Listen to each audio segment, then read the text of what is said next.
at Radio Humberside on Twitter. You'll see what we're doing. And you can tweet us by tagging us at Radio Humberside. You can send us a text, 81333. Start your message with the letter RH. Just about anything you fancy, really. Don't forget, you will be charged at your standard network rate. Now, you might want to get in touch with us about the subject my next guest is here to talk about. Oh, hang on a minute, not that bit. Sorry, stand by. Yes, this bit. The Lord Mayor of Hull is visiting Barker's Breakfast Club in the city today. It's the UK's first breakfast club set up specifically for former members of the armed forces, and it's run by them too.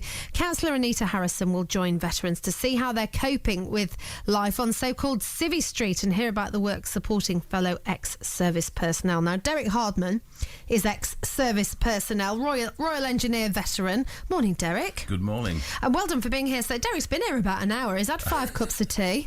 We sent him out to get the papers. Always early in the military. Right, okay. Well, you're part of this Barker's Breakfast Club. What's it all about? Basically, it's veterans coming together at a venue and associating with each other. It's interacting with each other. It's something that veterans often miss when they come out of the forces. You spend X number of years in the military and eventually have to come out sooner or later, and the time that you're part of a team, and that kind of disappears. I was long-term unemployed once. Hideous. Oh, hideous. Awful. After I left university. And 2/3 of the people in the job club were former service personnel. It's a struggle, isn't it? It's terrible. It's a terrible transition from being in the military back to civilian life. But I think part of the reason of that is many personnel like myself join the military straight from school. So you're in a structured environment to begin with. You never leave your mum, essentially. Basically, yeah. Someone's looking after your dinner, and that's it. All your bills are paid. You wear a uniform. You follow a schedule. It's just the same as school, except they give you guns. Yeah. So how hard did you find it? Is this why you've set up this breakfast club? Yeah, very difficult. It's very difficult coming back to Civvy Street because it's almost like entering an alien environment. You know, being an adult on Civvy Street for the first time, and you're in your late 20s or early 30s for most people. And as I say, the feeling of isolation and stuff. When you're in, it never seems to be much of a problem. You know, people have issues, mental issues like PTSD.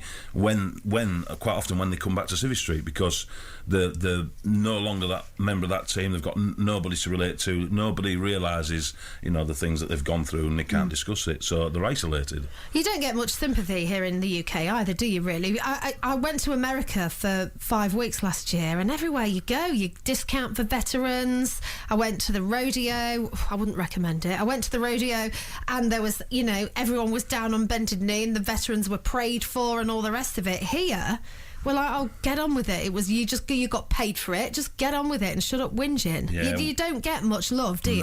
No, not a great deal. But things are improving. I mean, sort of veterans are sort of the top of the sort of discussions these days. You know, people are talking about it more, which is good.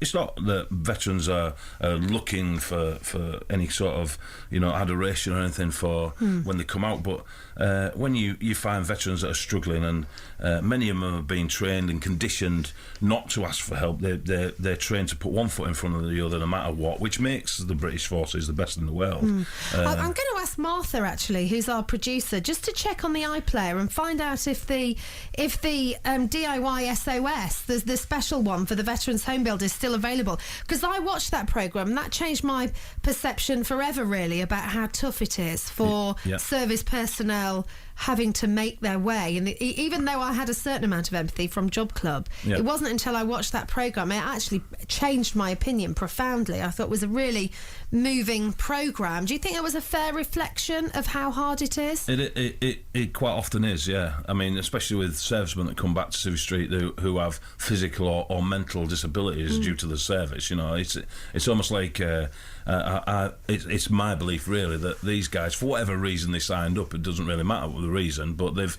signed a cheque that was payable up until including their lives, you know, to when they come back to Civvy Street, you know, they are due something, you know, a little bit of help if they're struggling with the scars that they carry, you know, when they come back to Civvy Street. I must admit, I do object to people holding coffee mornings around the place to help a man who's lost his leg in combat. You know, I really kind of think As a nation, it shouldn't be down to someone baking a few fairy cakes, should it? It shouldn't really. Well, anyway, you're doing this breakfast club. How can people find out about it? Go down. Where is it? What is it? We're at Pete Barker's Motor Engineers on Sutton Fields, the original one. A lot of them all over the country. There's 97 clubs now, which sort of gives you a clue. That's inside of 19 months. Yeah. All over the place, but here in Hull, Pete Barker's on Sutton Fields. If you come down there or look us up on Facebook, there's also a website which is veteransbreakfastclubs.co.uk. You can go on, you can find out where the meetings are, when they are, etc. And we're also involved in the new Hull for Heroes scheme that launched last night, actually, with Paul Matson, which is that DIY SOS. We're going to recreate that in Hull. So you're going to find a street and make a... Well, I don't know what Paul Matson's plans are, but we try and... I don't know who Paul Matson is. Oh, he's the guy that's leading Hull for Heroes. He's actually going to be at the Breakfast Club this morning when the Lord Mayor comes. So the Lord Mayor's coming along this morning. Can anyone come along this morning and find out what you're about? If they've got some sort of military connection, that's fine. If they want to come down to find out for a relative or etc. But it's... Or maybe if someone wants to come down and find out how they can support you, today might be a good day. They could possibly do that, yeah. I say Paul's going to be there. That Hull for Heroes is going to be, I think, as big as the DIY SOS. So, and it's the first one after DIY SOS to launch in this country. So.